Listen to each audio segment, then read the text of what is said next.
So my name is Nina. I'm a tax advisor. I have BA in psychology, and in the upcoming year also, I'll be also an accountant. The subject of this presentation is the Israeli taxation of UK pensions, and specifically paragraph 9C. We shall cover these subjects. The meaning of paragraph 9C of the Israeli tax ordinance. The second subject is which cases are applicable. I'm going to give examples. The third section covers the UK pension case in light of the UK tax system and the Israeli tax treaty with the United Kingdom. So paragraph 9C is a tax exemption which limits the tax on foreign pensions to no more than the tax that had to be paid in the original country. I'm reading out loud the quotation from the tax ordinance. So the amount of tax on an annuity originating outside Israel received by an individual who was a first-time resident of Israel or a long-term returning resident, as stated in section 14A, due to his work in a foreign country, will not exceed the amount he would have paid in the original country. So every year, the Israeli tax authority used to give out a pamphlet. It's a guide. I wrote guidance, but this is not correct. It's a guide. Now it's online. I'm not sure they're actually holding a hard copy in the tax offices, but the guide itself, which is not an obligating legal document, states as follows. Allowance from abroad, allowance from abroad, receiving an annuity originating in a country outside Israel will pay tax in the country up to the ceiling of the tax which would have applied to him had he remained a resident of the same country. So there's a difference here. The guide said, you know, you should see him as staying in his original country and taxing him like that. And 9C actually doesn't say that. The direct implication of the clause, it's that the tax on the pension is limited. The indirect implication is that by isolating or eliminating such income from the Israeli pool of income, the ordinary tax rate shall be reduced. So I'm going to say something that is very general, but in a lot of OECD countries, the tax rates for your work income is less than Israel. So doing so, may it be by just taxing it abroad, it just reduces the taxes. This is an example from 2015. You can see here that the pound, the state of the pound before it was pounded against the shekel. And we have here income, let's say, from a salary that is around 600,000, and you have pensions that are around 17,000. Here, this calculation is not correct. I'll actually cover it before. But when you have a pool of income, okay, and you tax it, you also have a rich person tax, which is applicable to such this pension. And this is without the use of 9C. This is what usually is done by a lot of practitioners. They will isolate the income, then reducing the 100,000, will make differential tax calculation only on the 100,000 and give it the allowance. So, you know, the UK tax will be only 14,000. This is not correct. So you actually really reduce the tax by doing so. So the tax laws around the world usually have specific rules and treatment regarding the pensions. For instance, the USA, a Roth IRA contributions are not tax deductible, but the earnings can grow tax-free and qualified withdrawals are both tax and penalty-free. Therefore, an American pensioner coming to Israel with a pension can use paragraph 9C and not have to pay any more taxes. And the calculation actually, very simple. This is exempt there, so this is exempt here. This is, maximum tax you would have paid in America. I'm giving a South African example, which is also quite similar to the British tax system. To Her Majesty. So those retiring from South Africa who are receiving a South African pension will be liable to pay tax on an annual earning above around 115,000 Rand, and at least 18% tax of a lump sum payment above 500,000 Rand. The tax calculation is from a pool of income. It's similar in many ways to the one done according to the HMRC. England, so you have a basket of around £12,000 on any income. Thereafter, you apply the marginal tax rates. Since both differ from the US, the calculation is open to interpretation. The phrase in paragraph 9C says, will not exceed the amount he would have paid in the original country. So it doesn't actually suggest if the tax has to be calculated in a theoretical situation where all his income now is taxed abroad, or you differentiate it. You just leave the allowance there, give it all the, benefits and perks, and give it as you saw before. And so it's open to interpretation. And I mean, who prevents you from starting the calculation, saying the pension is the starting point? In my opinion, this is not the case, because you have to attribute a relative amount of tax, effective tax rates. So all these cases are applicable. But paragraph 90 is more relevant to the American citizens who always have a duty to report their income in the US, and the taxes are usually lower than Israel and have specific laws regarding the pensions. Most Americans actually use a 9C. In previous years before the change, so now what we used to do actually before, we used to make a calculation according to 9C, and a calculation according to 9A and then 9B. Today, 9A will give you in 2025 something like 67,000, if I'm not. Let's say today it's around 55,000 lump sum that is exempt. But in practice, you use 9A, but it's also debatable, in my opinion, since the pension is not like the pension from abroad is not really a qualified pension, Kupat Gemel in Israel. But this is very, so the UK pension case in light of UK tax system and Israeli tax treaty. So the United Kingdom taxation system regarding their pensions and in the UK, all income except dividends is taxed at the same marginal rate. I mean, dividends have different treatment, but they all start from the same marginal rate with an allowance, which gives you a deduction.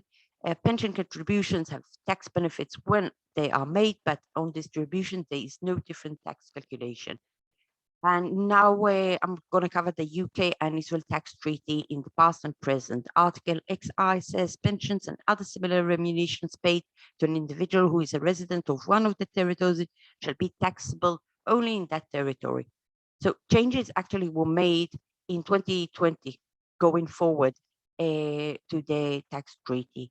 First of all, this is out of the system, but you used to have to pay taxes on your social security payments, the English social security, you would have been taxed in Israel. So this is one difference that was made to the tax treaty. Second difference is that people who were making aliyah or are returning residents, they had to pay tax on the pension in Israel, all through, I mean, actually but this is regarding the pensions they had to pay. They would volunteer to pay taxes in Israel, or they could have paid them in England. They wouldn't have get that exempt, and the treaty has changed, and it does give them today that exempt. So a strict interpretation of clause XI of the tax treaty is that the pensions from the UK should be taxed according to Israeli tax calculation without using paragraph 9c. But this is actually, I mean, this is a strict interpretation, but you know, it's a circular thing, because you know, you have to it brings it to Israel, and Israel gives it, you know, this exempt. And all that, since the HMRC text does not state a fixed date which is applicable to set, the use of paragraph 9c, if used, should be done on the maximum tax brackets. This is according to phrase will not exceed the amount. I'm actually adopting the attitude to attribute put all the income back, make the calculation of effective tax rate, and then attribute that to the pension. So the practice that is debatable, but is very common, is declaring the pension as the starting point of the tax calculation, which solely enjoys the allowance of about 12,000 pounds and gets the lower tax brackets. So this rate today, you can pay it in Israel. You have to pay it in Israel, and the formality of it is I think it still is a DT form, which your head of your ITA district needs to sign in Israel, yeah, and give it back to England, and then you don't have to issue a tax return, and you can avoid any tax withheld during the year. So, sorry. This method of, you know, isolating it, giving it all the benefits, doesn't really concur with the law, although it's well practiced. So a balanced interpretation is to attribute tax to the clause 9c and a proportion of income, or in other cases using 9a or 9b. Also have to say that 9a is also debatable. So this is the tax calculation. I'm sure all of you know how to make your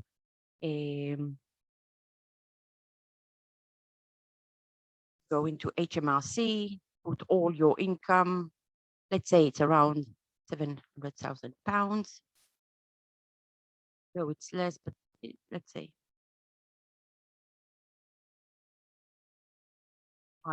yes, in this case, sorry. And don't need the tax code. And I'm not paying Scottish. Let's get the results.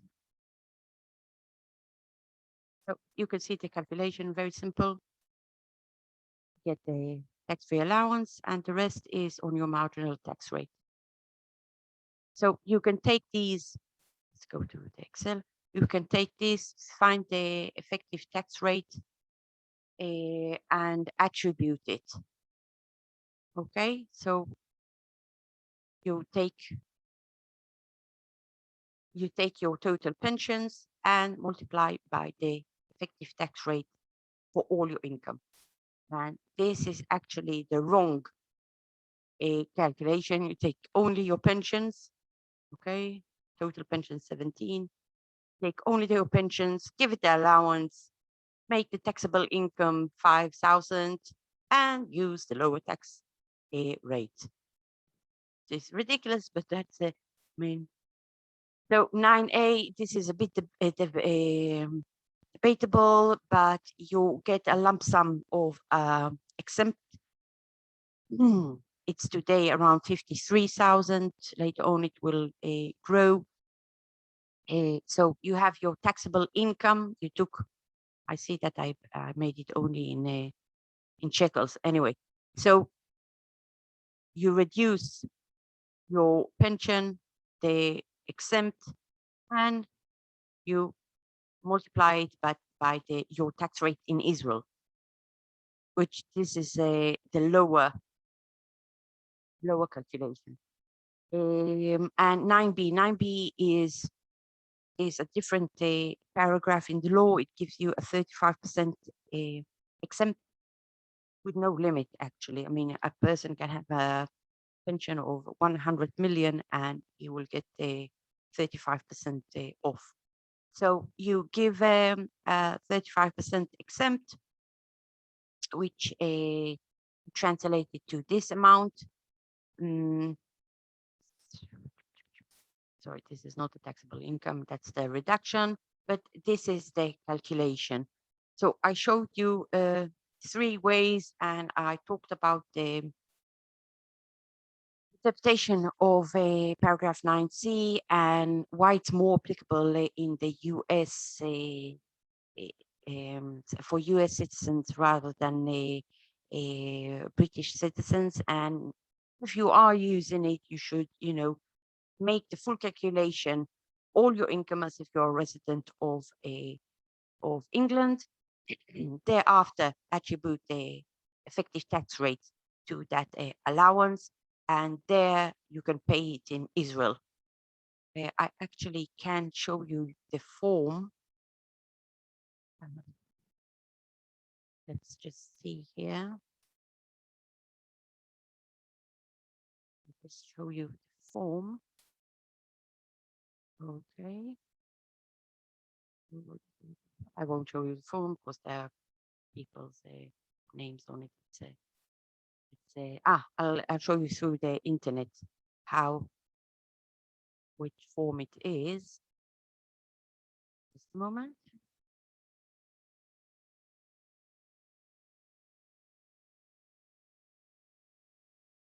So I'm opening a PDF here.